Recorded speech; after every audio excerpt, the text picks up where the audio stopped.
बोली सद्गुरु देव की, गिरनारी महाराज की जय।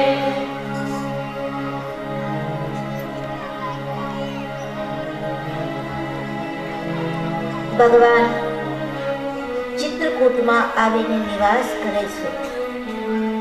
ચિત્રકૂટની પવિત્ર ભૂમિ પર જ્યારે ભગવાન આવ્યા, મંદાકિનીનો કિનારો છે, ત્યારે આ સમાચાર જ્યારે ઋષિઓને મળ્યા, સંતોને મળ્યા, ભેલોને મળ્યા, ત્યારે બધા દોડી દોડીને ભગવાનનું સ્વાગત કરવા માટે પધાર્યા છે। અને બાબાજીએ લખ્યું છે, ચિત્રકૂટ રઘુ નંદન છાયે,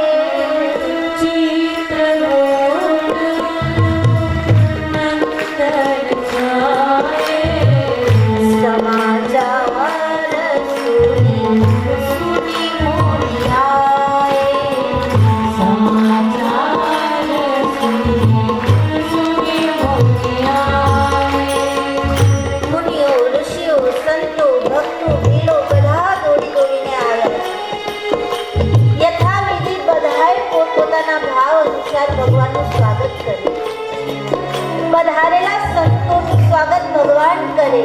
જ્યારે ભીલો આવે ત્યારે ભીલો ભગવાનનું સ્વાગત કરે। આમ અરસપરસ એકબીજાનું સ્વાગત કરી એકબીજા પ્રત્યે પોતાનો ભાવ પ્રગટ કરે છે। પણ તુલસીદાસજી મહારાજ એમ કહે છે કે ભગવાને સંતોને પણ સ્વીકાર્યા છે તો ભીલોને પણ સ્વીકાર્યા છે। સંતો એટલે ઉચ્ચ કોટીના જીવો, એને પણ સ્વીકાર્યા છે પ્રભુએ। જ્યારે ભીલો પોતાની જાતને માને છે કે અમે બહુ પછાત છે, પણ એનો સ્વીકાર કરીને ભગવાને બતાવ્યું કે આ જગતમાં મારા માટે કોઈ પછાત નથી। આ વર્ગીકરણ તો માનવ પોતે ઊભું કરે છે, બાકી હું કોઈને ઊંચો કે નીચો નથી માનતો। મારા માટે તો બધા સરખા છે। પ્રેમ ભાવે જે મારા માટે આવે એ બધા મને સ્વીકારે છે। કારણ બાબાજી એમ લખે છે, રામ હિ કેવલ પ્રેમ પ્યારા, રામ હિ કેવલ પ્રેમ પ્યારા, જાની લે મુજો જાનનહારા, જાનની મુજો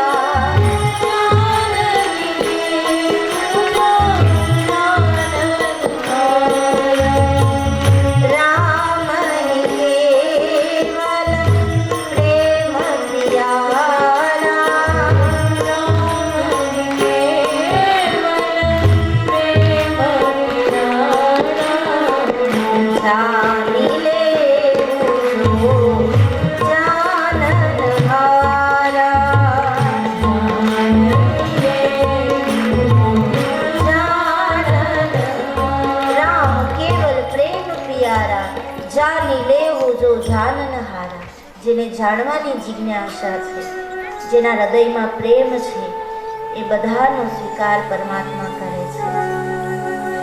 સંતોનો પણ સ્વીકાર કર્યો અને ભીલોને પણ સ્વીકાર્યા અને ચિત્રકૂટમાં ભગવાને વાસ કર્યો છે। રોજ સવારે સ્નાનાદિથી પરવારી અને ભગવાન પોતાના આસન ઉપર વિરાજમાન થાય, સંતો આવે, ધર્મ ચર્ચા થાય, પછી ભગવાન પોતે સંતો સાથે વનગમન કરવા નીકળે। સાંજ પડે, આવે પર્ણકુટી પાસે, સંધ્યા કરે, પછી સંધ્યા પૂરી થાય, આકાશમાં સૂર્ય ડૂબવાની તૈયારી હોય, લાલીમાં છવાયેલી હોય, અને ત્યારે ઉત્તર દિશા તરફ મુખ કરી અને ભગવાન પોતાના આસન ઉપર બેઠા હોય। અને રોજનો આ ક્રમ હતો કે ઉત્તર દિશા તરફ જ્યારે મુખ કરે ત્યારે ભગવાનના નેત્રમાંથી આંસુ ખરે। સીતાજી જુએ, પૂછે, પ્રભુ ક્यों रो रहे हो? ત્યારે ભગવાન કહે, મોહે કઈ કઈ નંદન કી યાદ સતાવે, મને મારો ભરત યાદ આવે છે। ત્યાં સીતાજી પણ રડી પડે। રામજી રડે, સીતાજી રડે, એટલે એ જોઈને લક્ષ્મણજી પણ રડી પડે। અને રાતનો ફલાહાર કોઈ ન કરે અને એમનેમ બધા સૂઈ જાય. આ રોજનો ક્રમ હતો. રોજ ભરતજીને યાદ કરે, માં કૌશલ્યાને યાદ કરે, અવધને યાદ કરે અને સાંજનું ફલાહાર કર્યા વગર બધા સૂઈ જાય. આ રોજનું બની ગયું હતું. પણ જેવો જેનો ભાવ હતો એવું ભગવાન એને દર્શન આપે છે, ચિત્રકૂટમાં વસે છે. હવે બાબાજી અહીંયા અવધની દશા બતાવે છે કે સુમંતજીને ભગવાને રથમાં બેસાડીને મોકલાવી દીધા હતા, પણ સુમંતજી પાછા ગયા નહોતા. ત્યાં જ તમસા ગંગાજીને કિનારે જ્યાં ભગવાનને છોડ્યા હતા ત્યાં જ છે. ગોહ રાજા જ્યારે પાછા ફર્યા, આવીને જોયું તો ત્યાં જ સુમંતજી બેઠા છે. રથના ઘોડાઓએ આટલા દિવસથી કઈ ખાધું નહોતું, પણ જે દિશામાં રામ ગયા એ દિશા તરફ મુખ રાખી અને ઘોડાઓ પણ રડ્યા કરે છે. ઘાસ ખાધું નથી. સુમંતજીની દશા તો પરિસ્થિતિ તદ્દન વિકટ છે. જ્યારથી રામ ગયા છે ત્યારથી સુમંતજીને ઓછું દેખાય છે. ગોરાજે આવીને કહ્યું, બાપજી તમારે અયોધ્યા જવું જોઈએ. સુમંતજી કહે કે હું કયું મોઢું લઈને અયોધ્યા જાઉં? મારા દશરથ મને નહીં પૂછી શકે, કારણ એની દશા નથી, એ મૂર્છામાં છે. માં કૈકેયીને પૂછવાનો અધિકાર નથી, કારણ એણે રામને મોકલ્યા છે. માં સુમિત્રા નહીં પૂછે, કારણ કે એ મૌન છે. પણ માં કૌશલ્યા જ્યારે મને પૂછશે ત્યારે એને હું શું જવાબ આપીશ? ગો રાજા સમજાવે છે કે પ્રભુ તમારે જવું જોઈએ. સુમંતજી અયોધ્યા આવે છે. અયોધ્યાની સીમા આવે, સુમંતજી રથ લઈને ઊભા છે કે સાંજ પડે પછી જાઓ. અંધકાર વ્યાપ્યો. સુમંતજી આવ્યા, મહેલમાં આવ્યા. દશરથજીની દશા જોઈ. સુમંતજીના પગનો અવાજ સાંભળી દશરથજી બોલ્યા, ક્યાં છે રામ? અને ત્યારે સુમંતજી કહે, પ્રભુ 14 વર્ષ પૂરું કર્યા વગર રામ નહીં આવે. અને ત્યારે માનસકારે લખ્યું છે કે દશરથજીને એ સમયે દિવાલ ઉપર શ્રવણના અંધ માતા પિતા દેખાણા છે અને શાપ યાદ આવ્યો છે. માં કૌશલ્યાને કીધું કે દેવી જો સામે આ દ્રશ્ય તમને દેખાય છે? ના પ્રભુ, અમને નથી દેખાતું, પણ તમે ધીરજ ધારણ કરો. નહીં દેવી, આજે મને મારી કરણી મારી નજરની સામે દેખાઈ રહી છે. શ્રવણના અંધ માતા પિતા, એનો શાપ મને આજે મારા કાને અથડાઈ રહ્યો છે. હવે નક્કી મારો અંત સમય નજીક છે. મારા દશરથની દશા બગડતી જાય છે. રામ રામ રામ રામ રામ બોલી રહ્યા છે. ત્યારે માં કૌશલ્યા સમજી ગયા કે હવે બાજી બગડવાની છે. એટલે સુમંતજીને કીધું, સુમંતજી જાઓ, ગુરુ વશિષ્ઠજીને સમાચાર આપો. હવે મને નથી લાગતું કે અવધપતિ હવે વધારે. વશિષ્ઠજીને સમાચાર મોકલવામાં આવ્યા.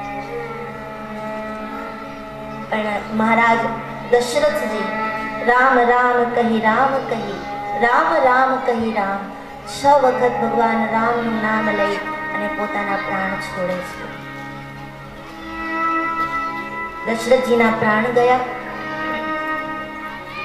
ગુરુ વશિષ્ઠજીએ બધાને સાંત્વના આપી. માં કૌશલ્યા ભાંગી તો પડ્યા છે, પણ અત્યારે વડીલ પાત્રમાં માં કૌશલ્યા છે. માં કૌશલ્યાએ વિચાર કર્યો કે જો હું ભાંગી પડીશ, કે હું મારા હૃદયનું રુદન બહાર પ્રગટ કરીશ, તો મારી અવધનું શું થશે?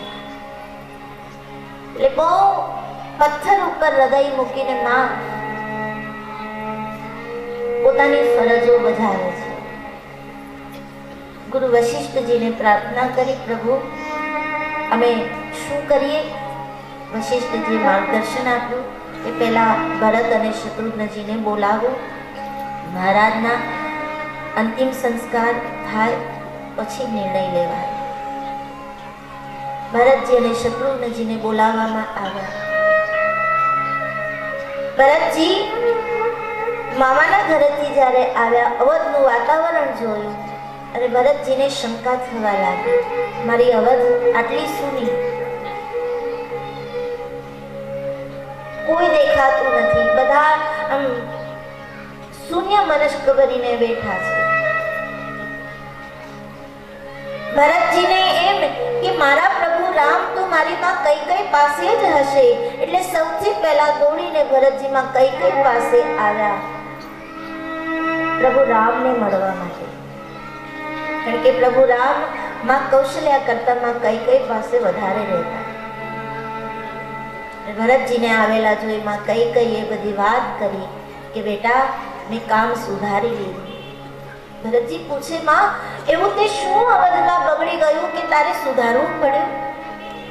તો કે મંત્રાની મદદથી મેં બધું સુધાર્યું. પણ શું? અને માં કૈકેયીએ જ્યારે વાત કરી, ભરત તારા માટે ગાદી માંગી અને રામ માટે વનવાસ, રામ વનવાસ શબ્દ સાંભળ્યો અને ભરતજી કહી દીધું માં કૈકેયીને, ભરતજીએ કે માં આજથી તું મારી માં નથી ને હું તારો દીકરો નથી. રાજ સત્તા માટે મારી માં જો રામને વનવાસ આપવી હોય તો તારો ને મારો સંબંધ આજે પૂરો થઈ ગયો. તું મારી માં નહીં અને હું તારો બાળક નહીં. અને હવે માં કૈકેયી એકદમ મૌન છે. રામજી ગયા ત્યારે મૌન ધારણ કર્યું, પણ ભરત આવ્યા એટલે માં કૈકેયી બોલ્યા. પણ ભરતજીના ગયા પછી માં કૈકેયી કદી નથી બોલ્યા, તદ્દન મૌન.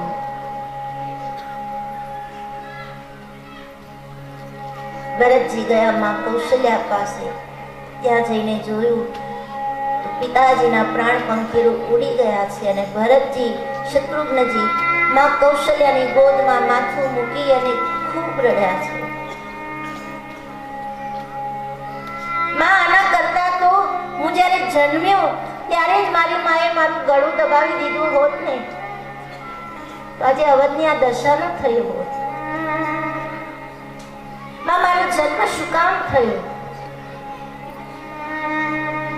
ત્યારે માં કૌશલ્યા ભરતજીના આંખના અશ્રુ લૂછી અને કહે છે, બેટા વિધિના વિધાન આગળ કોઈનું નથી ચાલતું. જે બની ગયું એ બની ગયું. હવે આપના પિતાના અંતિમ સંસ્કારની તૈયારી કરો. દશરથજીના અંતિમ સંસ્કાર થયા. બધા ખૂબ રડ્યા છે. ત્યારે ગુરુ વશિષ્ઠજી બધાને સાંત્વના આપે છે અને ભરતજીને કહે છે, ભરત સુનહુ ભરત ભાવી પ્રબલ, બિલખી કહેવું મુનિનાથ, હાનિ લાભ જીવન મરણ, જશ અપજશ વિધિ હાથ. આ 6 વસ્તુ ભગવાને પોતાના હાથમાં રાખી છે. એ આપણા હાથમાં નથી ભરત. અને મહારાજ દશરથનું મૃત્યુ એ અફસોસ કરવા જેવું નથી. મહારાજ દશરથનું મૃત્યુ એ રડવા જેવું નથી. રડાય તો એના માટે, અફસોસ તો એના માટે કરાય જે કાંઈ કરીને ન ગયા હોય. મહારાજ દશરથ એ રામના પિતા છે, એનું મૃત્યુ અફસોસ કરવા જેવું નથી. ભરતજી કહે, બાપજી હવે શું કરીએ? વશિષ્ઠજીએ નિર્ણય આપ્યો કે પિતાજીના 2 વચન હતા, ભરતને ગાદી અને રામને વનવાસ. રામ વનમાં જઈ પિતાની આજ્ઞાનું પાલન કરે છે તો ભરત તમારે પણ પિતાનું વચન પાળવું જોઈએ અને આ સત્તા સ્વીકારવી જોઈએ. मैं जानता हूँ आपको सत्ता का कोई मोह नहीं है. भरत आप एक संत हो.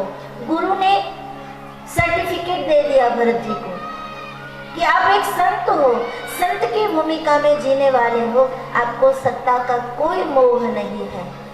पर अगर आपके पिता को आत्मा को शांति देनी है तो पितृ आज्ञा पालन करना ये आपका धर्म है। राम जेम पितृ आज्ञा पाड़े छे एम तमे पण पाड़ो। त्यारे भरतजीए मर्यादापूर्वक दलीलो करी छे कि बापजी तमे विचार तो करो कि खाली गादी ऊपर भरत बेसे एटलो निर्णय खाली लेवायो। हजू हूँ बैठो नहोतो, हजू मात्र निर्णय लेवायो कि भरतने गादी मळे त्यां अवधमां केटला अनिष्टो थया। विचार तो करो कि भरत गादी उपर आवशे तो आ अवधनुं शुं थशे। अने बापजी तमे एम कहो छो कि वचननुं पालन करो पण मारी पासे अपेक्षा राखनार वचननुं पालन करनार समाजने हूँ पूछुं छुं कि तमे वचननुं पालन कर्युं? मारा पिताए वचन आप्या हता कि भरतने गादी मळे अने रामने वनवास मळे, तो गादी आपी हती अने पछी हूँ जोत के रामने कोण वનમાં मोकले छे। क्रम तमे तोड्यो छे अने मारी पासे अपेक्षा राखो छो कि हूँ पितानी आज्ञा पाडुं। मने एकवार गादी उपर बेसाडो तो खरो, पछी हूँ जोत कि मां कई मारा रामने केम वનમાં मोकले छे। ना बापजी ना, आ सत्ता माटे हूँ योग्य नथी। पण बेटा तमारा पितानी आज्ञानुं पालन तमारे करवुं जोईए। ना बापजी, मर्यादानो भंग थाय, हूँ बाळक छुं, माराथी अविवेक थाय तो मने माफ करजो, पण ज्यां सुधी मारा राम नहीं कहे त्यां सुधी हूँ काई नहीं करूं। पेला આપણે બધા ભગવાન રામ પાસે જઈએ, રામને મળીએ અને મારા રામ જે આજ્ઞા કરે ને એ જ ભરત કરશે, બાકી કોઈનું કહ્યું હું નહીં માનું।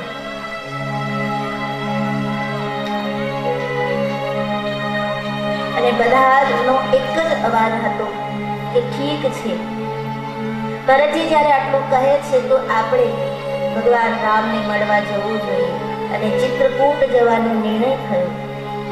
બધાને મનમાં એક જ છે કે આ બાને ભગવાન રામના આપણને દર્શન તો મળશે, આપણે જવું જોઈએ। ઘોષણા થઈ કે આવતીકાલે સવાર પડે બધાએ રામ દર્શન માટે ચિત્રકૂટ જવાનું છે। બધા તૈયારીઓ કરવા લાગ્યા। સવાર પડતા અવધમાંથી ચિત્રકૂટની યાત્રા હવે નીકળે છે। ત્રણેય માતાઓ આ યાત્રામાં છે, પાલખી ઉપર, અમુક ઘોડા ઉપર છે, અમુક રથમાં છે। ભરતજી નિર્ણય કર્યો કે મારા પ્રભુને મળવા હું પગપાળા જાઉં, ખુલ્લા પગે ચાલું, કારણ કે મારા પ્રભુ જ્યારે વનમાં ગયા ત્યારે એ પણ ખુલ્લા પગે ચાલ્યા છે, તો મારાથી રથમાં ન બેસાય। અને પેદલ ચાલવાનો નિર્ણય કર્યો।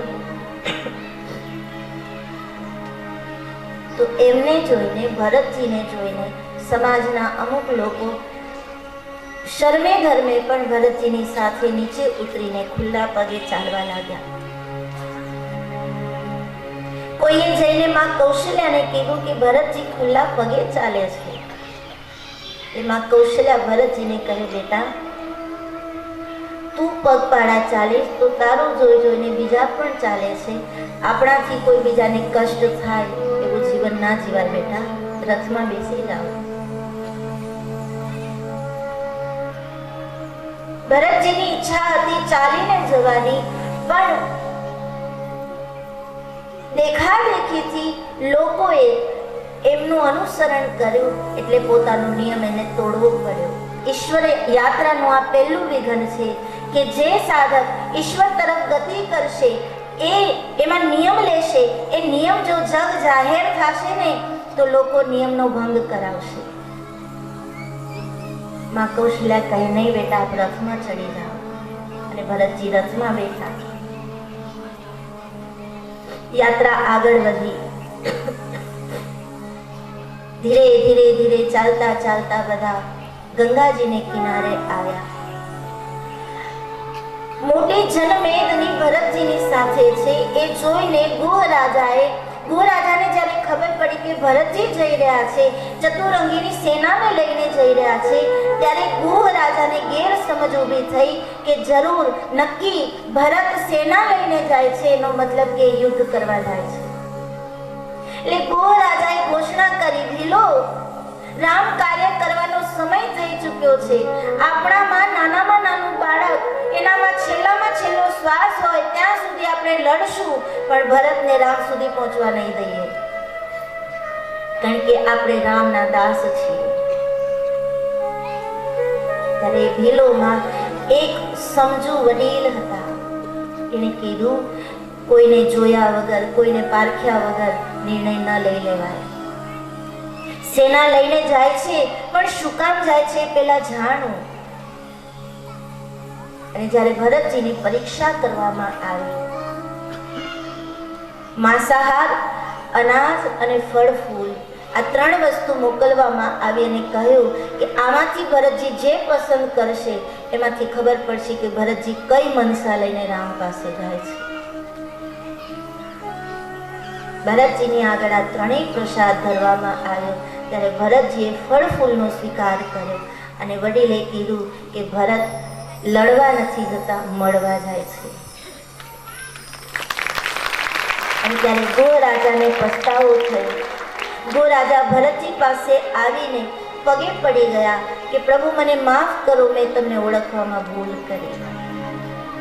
ઈશ્વર યાત્રાનું આ બીજું વિઘ્ન કે સમાજ આપણા માટે ગેરસમજ ઊભી કરશે, પણ તોય જો આપણે આપણો માર્ગ ન મૂકીએ, આપણી યાત્રા ન છોડીએ, તો એ જ સમાજ પાછો પગે લાગશે.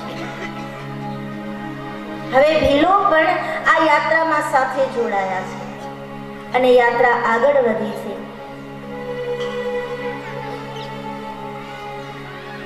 કોઈ ઘોડા ઉપર, કોઈ રથમાં, કોઈ પાલખીમાં. ત્યારે ભરતજીએ હવે નિર્ણય કર્યો કે આ ગંગા પાર થયા પછી મારા પ્રભુ પગપાળા જ ગયા છે, તો હવે પ્રભુના ચરણ ચિહ્નો જે ભૂમિ પર છે એ ભૂમિ પર જો હું રથમાં જાઉં તો એ અપરાધ કહેવાય. મસ્તકે જવું જોઈએ, પણ મસ્તકે ચલાય એમ નથી. એટલે ફરી પાછા ભરતજીએ રથનો ત્યાગ કરી દીધો અને પગપાળા ચાલે છે. પણ જાહેરાત જ્યારે થઈ હતી ત્યારે લોકોએ વિઘ્ન કર્યું. આ વખતે ભરતજીએ જાહેરાત થવા નથી દીધી, છુપી રીતે ભરતજી પગપાળા ચાલે છે. શત્રુઘ્નજી મહારાજ અને ભરતજી ખુલ્લા પગે ચાલ્યા છે. ચાલતા ચાલતા ચાલતા ભરતજીના પગમાં ફોડલા પડી ગયા છે. માં કૌશલ્યાજીને જ્યારે ખબર પડી ત્યારે ભરતજીને બોલાવીને કહ્યું, ભરત, આવું તું શું કામ કરે છે? શું જરૂર છે આવું કરવાની?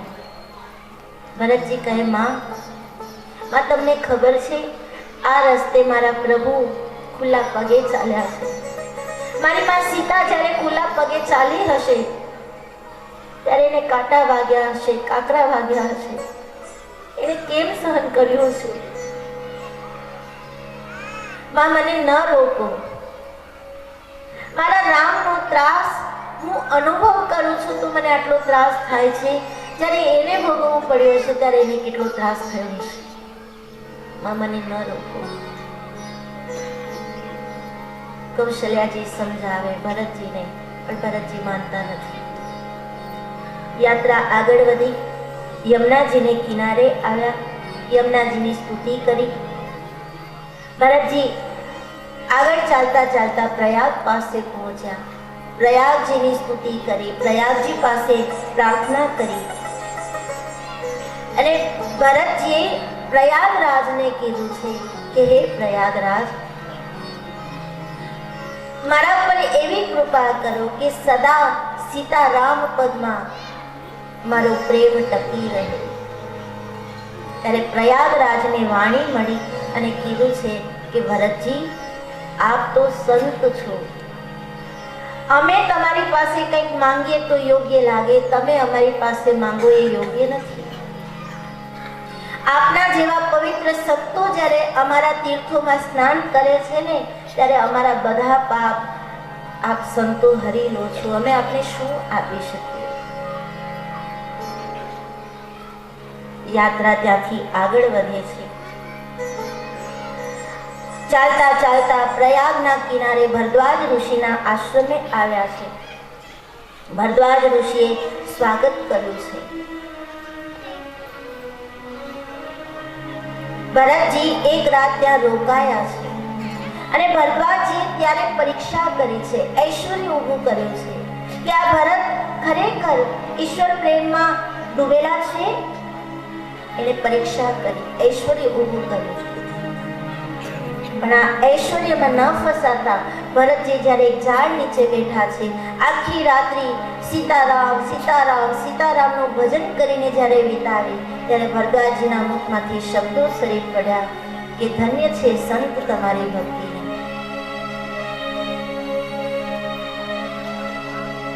આ પરીક્ષામાં ભરતજી પાસ થયા. બીજે દિવસે આગળ વધ્યા.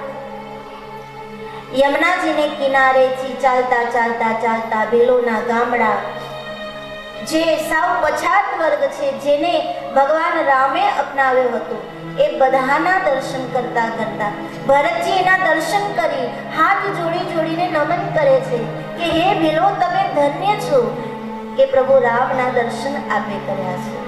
આમ બધાના દર્શન કરતા કરતા ભરતજી ચિત્રકૂટની નજીક પહોંચ્યા છે. જેવું ચિત્રકૂટ નજીક આવવાની તૈયારી છે, નજીક આવતું જાય છે, એવી ભરતજીની ધીરજ ખૂટતી જાય છે. હવે મારા પ્રભુ મળશે, હવે હું પ્રભુના દર્શન કરીશ. ક્યારેક ભાવ એવો પ્રગટ થાય કે ભરતજી દોડવા લાગે, જલ્દી જાઓ, જલ્દી પહોંચી જાઓ, મારા પ્રભુના હું દર્શન કરી લઉં. પણ પોતાના મનના આવેશોને ભરતજી રોકે છે, થંભી જાય છે. આમ ઘડીક દોડે, ઘડીક ચાલે, ચિત્રકૂટ તરફ આગળ વધે છે. ત્યારે ઇન્દ્રદેવ ગયા છે ગુરુ બૃહસ્પતિ પાસે. ગુરુ બૃહસ્પતિને જઈને કીધું કે પ્રભુ, આપ કોઈ એવી લીલા કરો કે ભરત ચિત્રકૂટ પહોંચી જ ન શકે.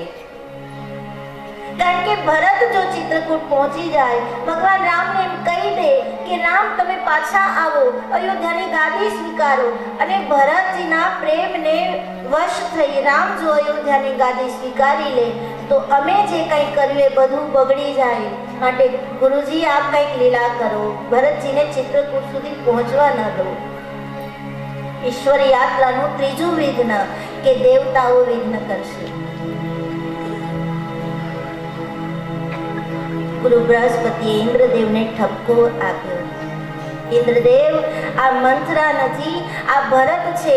મંત્રાની મતિ આપણે બદલાવી શકીએ, પણ ભરતની મતિ આપણાથી ન બદલે. ભરત એ સંત છે, અને સંતની મતિ જો બદલાવા આપણે ગયા ને તો ભગવાન એમ કહે છે કે મારો અપરાધ હું માફ કરી દઉં, પણ મારા સંતનો, મારા ભક્તનો અપરાધ હું કદી માફ નહીં કરું, ભલે એ દેવ હોય. ઇન્દ્રદેવ, તમને આ સારું નથી લાગતું. ઠપકો આપ્યો ભરત ઇન્દ્રદેવને ગુરુ બૃહસ્પતિએ. ભરતજીની યાત્રા આગળ વધે છે. ચિત્રકૂટની નજીક પહોંચ્યા છે. અમુક ભીલોએ આવીને સમાચાર આપ્યા ભગવાન રામને કે પ્રભુ, કોઈ આવી રહ્યું છે ચતુરંગીની સેના લઈને. એમાં એ જ દિવસે, એ જ રાતે સીતાજી જ્યારે સૂતા હતા અને સવારે જ્યારે સીતાજી વહેલા જાગ્યા, ત્યારે ભગવાન રામ પાસે આવીને બોલ્યા કે પ્રભુ, આજે મને એક સ્વપ્ન આવ્યું. મને સપનું આવ્યું કે આપણા ભૈયા ભરત અહીંયા ચિત્રકૂટમાં આવી રહ્યા છે. રામજી કહે, મારો ભરત આવે છે? હા, મને એવું સપનું આવ્યું.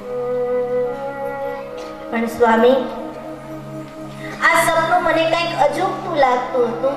ભરતજી સાથે શત્રુઘ્ન ભૈયા પણ હતા, માતાઓ પણ હતી, પણ માતાઓ મને કંઈક અમંગલ દેખાતી હતી. મને બહુ ભય લાગે છે સ્વામી.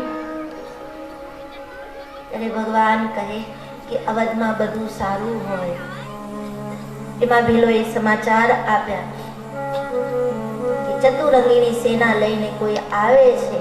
ત્યારે લખન ભૈયાને ક્રોધ આવ્યો કે જરૂર આ ભરત જ હોય, આ ભરત ભૈયા હોય, શત્રુઘ્ન હોય, જે સેના લઈને આવે છે એ એમ માને છે કે 14 વર્ષ પૂરા થાય પછી ભરત આવે, એને ગાદીનો ભાગ આપવો પડે, એના કરતા વનમાં જઈને મારી નાખીએ તો આપણું રાજ્ય નિષ્કંટક બની જાય, પછી કોઈ આપણને નડે નહીં, એટલે એ સેના લઈને આવે છે. અને પ્રભુ કૈકેયીનો પુત્ર ભરત, જે માં કૈકેયી સત્તા માટે થઈને પ્રભુ રામને વનમાં મોકલી શકતી હોય, એનો પુત્ર ભરત યુદ્ધ કરવા આવે, એમાં શું નવાય છે? પણ ભરતને ખબર નહીં હોય કે પ્રભુની સાથે એનો ભાઈ લખન છે. મારા આ શરીરમાં જ્યાં સુધી પ્રાણ છે ને પ્રભુ, ત્યાં સુધી ભરતજીને હું તમારા સુધી પહોંચવા નહીં દઉં. શું સમજે છે અયોધ્યાવાસીઓ? મારા નામનો શું અપરાધ છે? બહુ બોલ્યા છે લખનજી. ત્યારે ભગવાન રામે પેલા તો આકાશવાણી થઈ કે લખન ભૈયા, નિર્ણય લેવામાં બહુ ઉતાવળ ન કરો. ક્યારેક ક્રોધમાં લેવાયેલો નિર્ણય પાછળથી પસ્તાવો ઊભો કરે છે. અને ત્યારે ભગવાન રામ બોલ્યા, લખન, તે સાચું જ કીધું કે સત્તાના મોહમાં પાગલ બનેલા યુદ્ધ કરવા માટે આવે, પણ એ માયામાં ફસાયેલા જીવ હોય ને એ યુદ્ધ કરે. મારો ભરત માયામાં ફસાય એવો નથી, કારણ કે મારો ભરત પોતે સંત છે, એ કદી માયામાં ન ફસાય. માટે લક્ષ્મણ, આવું ન વિચાર. બહુ થોડા શબ્દોમાં લક્ષ્મણજીને પ્રભુએ ઠપકો આપ્યો. પછી તો લક્ષ્મણજીને પણ થયું કે મેં બહુ વધારે પડતું બોલી લીધું છે. એમાં ભરતજી ચિત્રકૂટની સીમા આવી. ભગવાનની પર્ણકુટી જ્યાં બનેલી હતી, એનું જે મુખ્ય દ્વાર હતું, એ મુખ્ય દ્વાર સુધી ભરતજી પહોંચી ગયા અને ત્યાં જઈને ઢળી પડ્યા છે કે હવે મારાથી આગળ ન વધાય. મારી ભૂમિકા બસ આ દ્વાર સુધી પહોંચવાની હતી. હવે તો પ્રભુ રામ પોતે આવે તો ભરતની ગતિ થાય. હવે મારાથી આગળ ન જવાય. સુદામાની યાત્રા પોરબંદરથી દ્વારિકાના દરવાજા સુધી છે. દ્વારિકાના દરવાજા સુધી આવીને પછી તો ભગવાન જો આવે તો સુદામાથી અંદર જવાય. એ ભરતજીની યાત્રા અયોધ્યાથી નીકળી છે, ચિત્રકૂટના દરવાજા સુધી છે. પછી ભગવાન રામને આવવું પડે, પછી ભરત આગળ ન વધી શકે. ભરતજી ચિત્રકૂટના દ્વાર ઉપર આડોટે છે. આ એ દરવાજો છે જ્યાંથી ભગવાન રામ રોજ ભીતર જાય છે. આડોટે છે. પ્રભુ રામને પોકારે છે, હે રામ, હવે તો આવો. ભગવાન રામને ખબર પણ પડી ગઈ કે ભરત મારો આવી ગયો છે, પણ ભગવાન રામ આંખ આડા કાન કરીને ઊભા છે કે જ્યાં સુધી લક્ષ્મણ ન કહે ત્યાં સુધી હું ન જાઉં. ઈશ્વર યાત્રાનું ચોથું વિઘ્ન કે પોતાના સ્વજન જ પોતાનો વિરોધ કરે. પણ વિરોધ કરનાર લક્ષ્મણજી એમ બોલ્યા કે પ્રભુ જુઓ, આપણા ભૈયા ભરત આવી ગયા છે. અને વિરોધ કરવા વાળાએ જ્યારે પ્રભુને પ્રાર્થના કરી ત્યારે પ્રભુ દોડીને ગયા છે. મારો ભરત આવી ગયો, મારો ભરત આવી ગયો.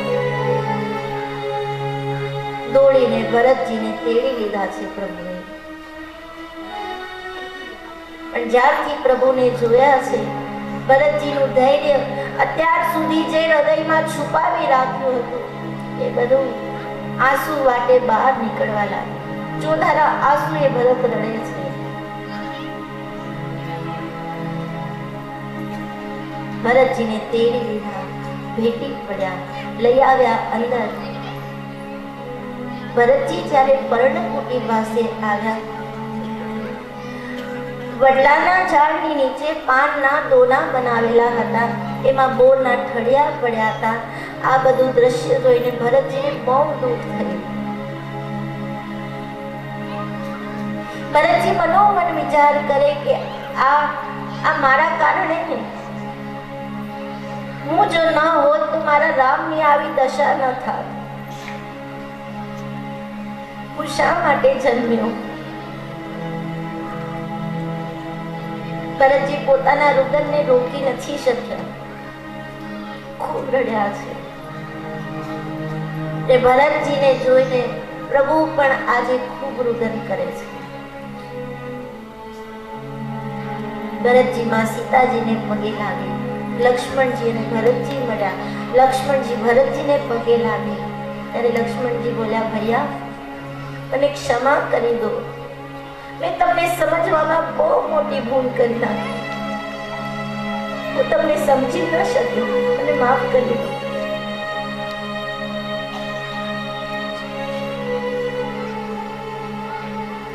પ્રભુ રામ પૂછે, ભરત મારી માં કૌશલ્યા કેમ છે?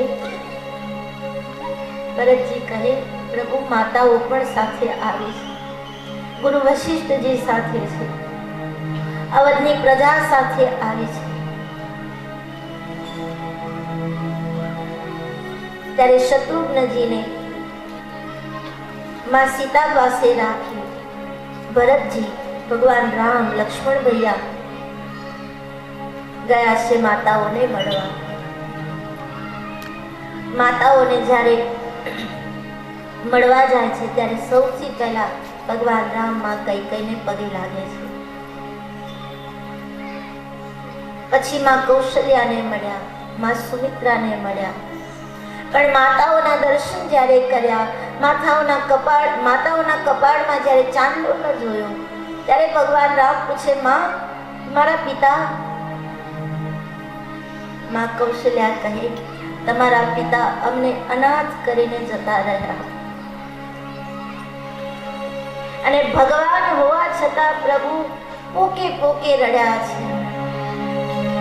દશરથજીને યાદ કરીને બહુ રડ્યા રામ. 24 કલાક એમને વીતી ગઈ, ના કોઈ જળ લીધું, ના ફલાહાર કર્યું, ના કોઈ બોલે, ના કોઈ સાંભળે, બધા ચૂપચાપ બેઠા છે. જેમ હતા એમ 24 કલાક વીતી ગઈ, છતાં કોઈએ કોઈ વ્યવહાર નથી કર્યો. બીજા દિવસની સવાર પડી, ગુરુ વશિષ્ઠજીએ સભા બોલાવી. નિર્ણય લેવાનો હતો કે હવે અયોધ્યાની ગાદીનું શું. એમાં સમાચાર મળ્યા કે જનકપુરથી જનક રાજા પધારે છે. જનક રાજાનું સ્વાગત કરવામાં આવ્યું. સભામાં જનક રાજા પણ બેઠા. સભામાં ચર્ચા થઈ કે હવે અયોધ્યાની ગાદીનું શું.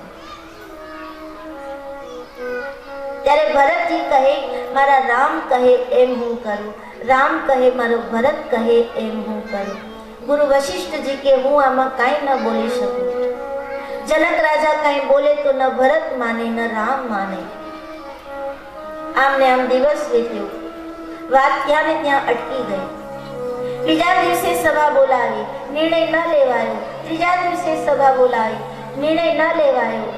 ત્યારે માં કૌશલ્યાએ માં સુનૈનાને કીધું કે દેવી, આપ કહો જનક રાજાને કે એવો નિર્ણય લે જેમાં મારો ભરત દુખી ન થાય,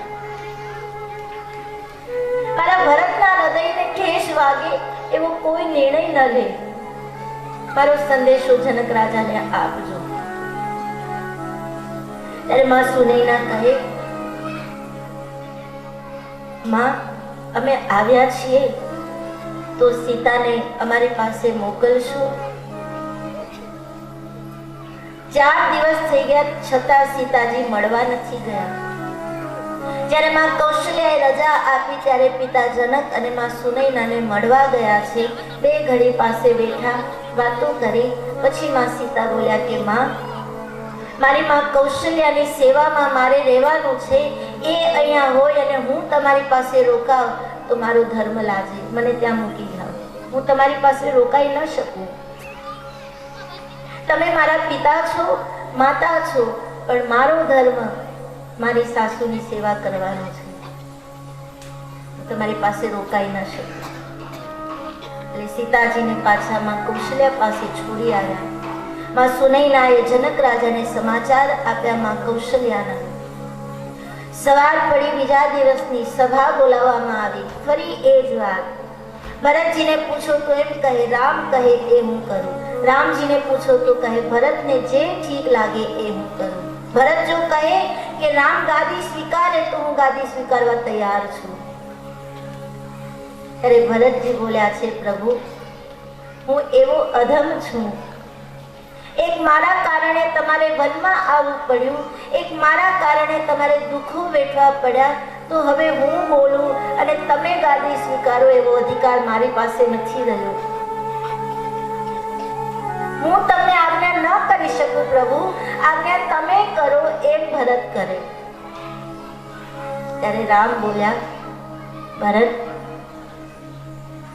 તને ખબર છે ને કે આપણા પિતાએ વચનનું પાલન કરવા માટે પ્રાણ ત્યાગી દીધા.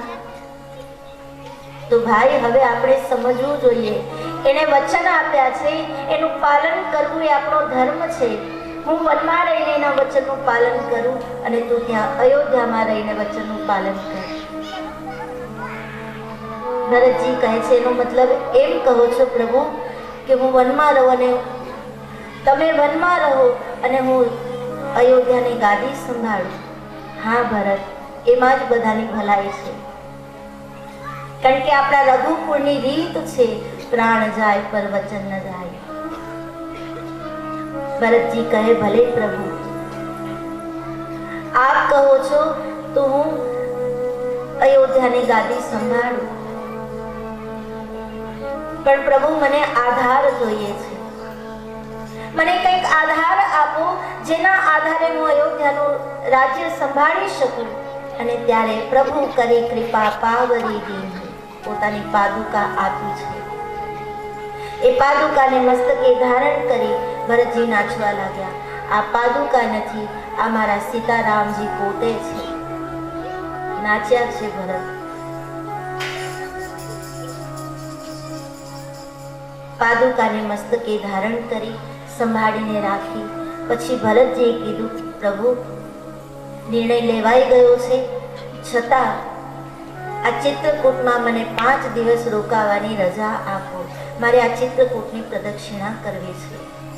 ભરતજી રોકાયા, પ્રદક્ષિણા કરી અને 5 દિવસ પૂરા થયા. પછી ભગવાન રામ કહી નથી શકતા કે તમે જાઓ, પણ ભરતજી સમજી ગયા છે કે હવે પ્રભુ કહેવા માંગે છે કે ભરત હવે જાઓ. અને જવાની તૈયારી થઈ. સૌ ફરી એકવાર દુઃખમાં ડૂબ્યા છે, પણ જવું પડે, પ્રભુની આજ્ઞા છે માટે બધા જવા તૈયાર થયા. અને ફરી એકવાર અવધવાસી રુદન કરતા કરતા વિદાય લે છે.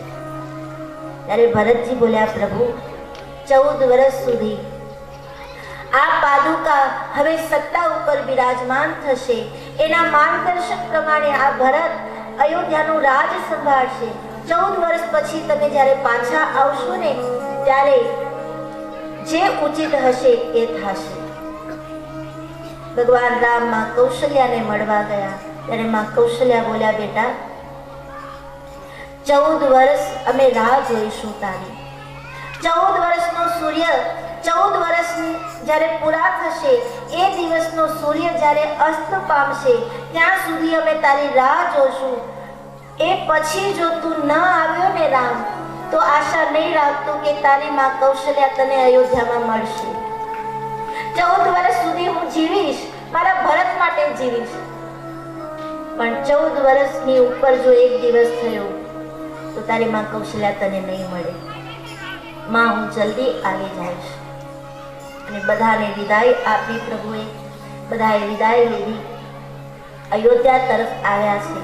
અયોધ્યામાં આવી પ્રભુની પાદુકાને રાજગાદી ઉપર સ્થાપિત કરી અને ભરતજી રાજ્ય સત્તા સંભાળે છે.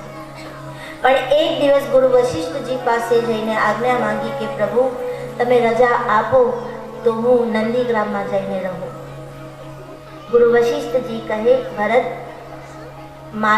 મને તો કોઈ વાંધો નથી, પણ માં કૌશલ્યાની રજા લઈ આવ. ભરતજી માં કૌશલ્યા પાસે આવે છે.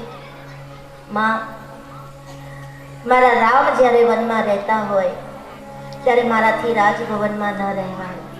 મને રજા આપો, મારે નંદીગ્રામમાં જવું છે. માં કૌશલ્યા કહે, હા બેટા, હવે એ જ બાકી છે ને. બધા પોતપોતાની ઈચ્છા પૂરી કરી લે છે. તારો મોટો ભાઈ પિતાનું વચન પાળવા વનમાં રહે છે, તારે તારા ભાઈનું વચન પાળવા વનમાં જવું છે. બધા જાઓ, એકલી હું વધુ છું. પણ હું જીવીશ ત્યાં સુધી જ્યાં સુધી રામ નહીં આવે. રામ આ અયોધ્યામાં 14 વર્ષ સુધી નહીં આવે ત્યાં સુધી આ કૌશલ્યા ટકશે. 14 વર્ષ પછી એક દિવસ પણ વધારે થઈ ગયો ને જો રામ નહીં આવ્યા ને આ કૌશલ્યા પોતાના પ્રાણ છોડી દેશે. માં કૌશલ્યાને સાંત્વના આપી ભરતજી નંદીગ્રામમાં ગયા. વલકલ વસ્ત્રો પહેર્યા, જટા બાંધી અને નંદીગ્રામમાં રહી અયોધ્યાનો રાજકારભાર સંભાળે છે. અને અહીંયા તુલસીદાસજી મહારાજ અયોધ્યા કાંડને વિરામ આપે છે અને પ્રાર્થના કરે છે કે હે પ્રભુ, જેવો ભરતજીનો પ્રેમ આપના ચરણમાં છે, આ કથાને સાંભળ્યા પછી એવો પ્રેમ અમારા હૃદયમાં પણ પ્રગટ થાય એવી કૃપા કરજો. અયોધ્યા કાંડને વિરામ આપ્યો એ પછી જે કથાના દર્શન કરાવ્યા એના દર્શન આપણે કરીશું આવતીકાલે. કથાને અહીંયા વિરામ આપી આપણી કથા વિરામ પામે એ પહેલાં આપણી વચ્ચે જે સંત ભગવાન પધાર્યા છે એના અમૂલ્ય શબ્દોનો આપણે લાભ લઈએ, એમના આશીર્વાદ ગ્રહણ કરીએ એવી પ્રાર્થના કે આપ અમને આશીર્વાદ આપો.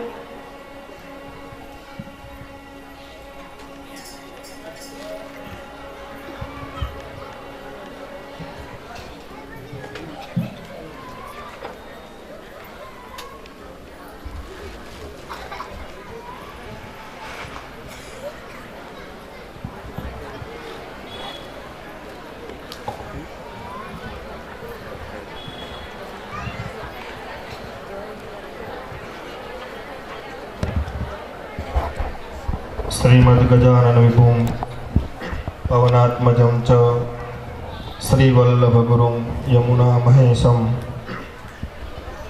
श्रीकृष्ण शंकर मुनिं रसनाजनाथं नत्वा वदामि श्रीसा मम वाग्विशुद्धं. परम आदरणीय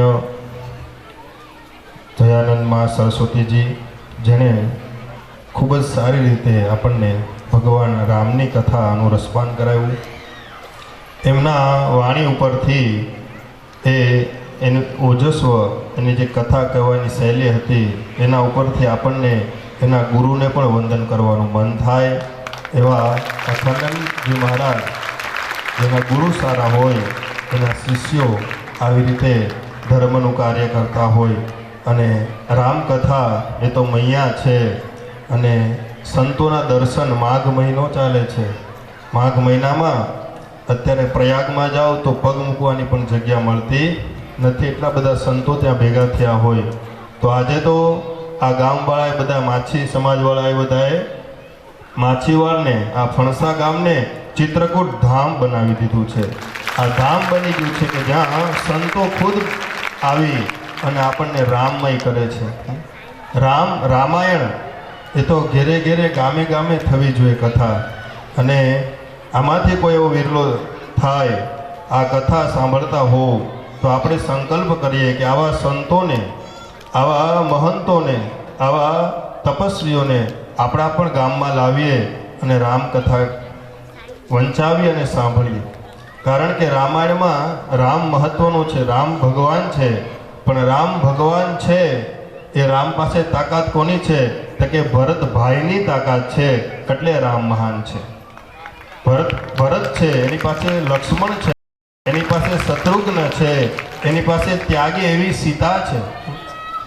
એ તો સીતા, આ બધું ત્યાગની વાતો, આ રામાયણની વાતો ઘેરે ઘેરે થવી જોઈએ અને બધાએ સમજવી જોઈએ. આ ભગવાનની ચર્ચા જે પણ સત્સંગ ચાલી રહ્યો છે, આજના દિવસનું આ કથામાં આવવાનો મોકો મળ્યો. ભાગવત કથા અમે કરી, પણ રામકથા અહીંયા શ્રવણ કરવાનો મોકો મળ્યો. એ હું તો મારા ભાગ્યને બહુ સારું સમજું કે આજે મને રામકથા શ્રવણ કરવા મળ્યું. અને અહીંયા આવ્યા પછી અહીંયા જે વિદ્વાન બ્રાહ્મણો જે રામાયણના પાઠ કરે છે, સાક્ષાત રામનું સ્વરૂપ એટલે રામાયણ, એના પાઠ કરતા વિદ્વાન બ્રાહ્મણોને પણ પ્રણામ. અને મારી સાથે આપણા દમણના કુંતા મહાદેવ મંદિરના કુંતેશ્વર મહાદેવના પૂજારી કલ્પેશભાઈ ગોસ્વામી જે આવ્યા છે એને પણ હું પ્રણામ કરું. આપણા સંગીતના સ્ટાફને, બધા તપસ્વીઓ ત્યાગને પણ પ્રણામ કરું. આવી જ રામકથામાં માણસે જવું જોઈએ, રામકથા થવી જોઈએ. બિનું સત્સંગ વિવેક ન હોય અને રામ કૃપા બિનું સુલભ ન સોઈ. જ્યારે ભગવાનની રામ કૃપા થઈ હોય ને ત્યારે જ આપણા ગામમાં રામાયણ આવે, આવા સંતો આવે અને આપણને આવી કથા શ્રવણ કરવાનો મોકો મળતો હોય છે. સૌથી વધારે રાજી કોઈ હોય તો તમારા બધાના પિતૃ સ્વર્ગમાં રાજી થયા હશે કે મારા દીકરાઓ ભેગા થઈને કંઈક સત્કર્મ કરી રહ્યા છે. ભોજન કરવું, ભજન કરવું, આ જ એક ધર્મ બતાવ્યો છે, આ જ સાચો ધર્મ છે. અને આવું કામ તમે અહીંયા કરી રહ્યો છે. એમ તો કીધું જ સંસ્કૃતમાં કે સતમ વિહાય ભોક્તવ્યમ. અત્યારે એનો સમય થઈ ગયો છે. 100 કામ મૂકીને માણસે ખાઈ લેવું જોઈએ. સતમ વિહાય ભોક્તવ્યમ સહસ્ત્રમ સ્નાન આચરે. સહસ્ત્ર કહેતા 1000 કામ મૂકીને માણસે સ્નાન કરી લેવું જોઈએ. સહસ્ત્રમ સ્નાન આચરે લક્ષમ વિહાય દાતવ્યમ. 1,00,000 કામ મૂકીને માણસે દાન કરી લેવું જોઈએ. અને કોટિમ ત્યક્ત્વા હરિમ ભજેત. કરોડો કામ મૂકીને માણસે ભગવાનનું ભજન કરવું જોઈએ. 100, 1000, લાખ અને કરોડ કામ, આવું દિવ્ય કામ તમારા ગામમાં થઈ રહ્યું છે. રામકથા, ભગવાનની કથા આપણે બધાને શ્રવણ કરવા મળે. આપ બધા ભાગ્યશાળી છો. આવી રીતે તમારા ગામમાં કથા થતી જ રહે. જયામાં સરસ્વતીજીને તમે બોલાવતા જ રહો અને આવો લાભ તમે લેતા જ રહો. ભગવાન રામના ચરણોમાં હું પ્રાર્થના કરું છું. ઓમ નમઃ શિવાય.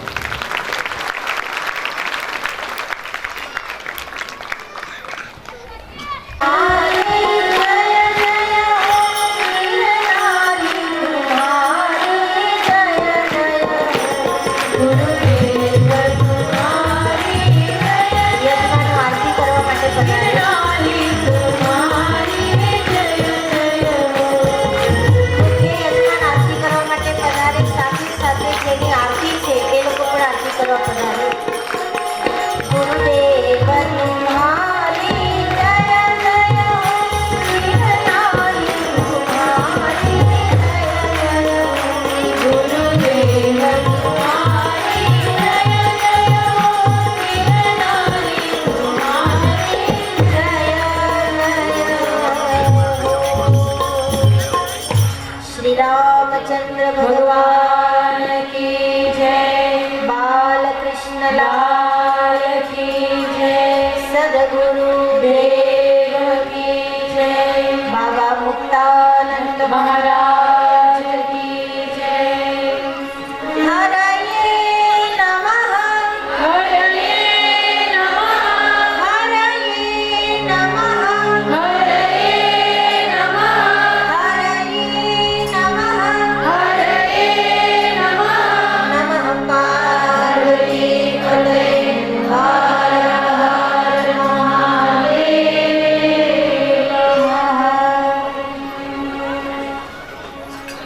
आरती प्रगटाવીશું.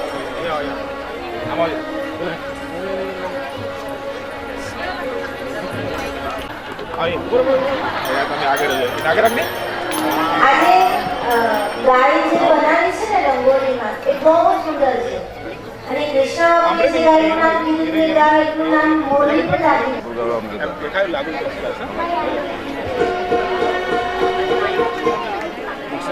દીવડા જગમગ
पुण्यानि कानि च पापानि जन्मान्तरकृतानि च तानि सर्वाणि नश्यन्तु प्रदक्षिणां पदे पदे। ॐ भूर्भुवः स्वः आवाहित स्थापित देवदेवेभ्यो नमः। आराधितं समर्पयामि। काले भगवान रामेश्वर पूजन काले पण આપણે થોડો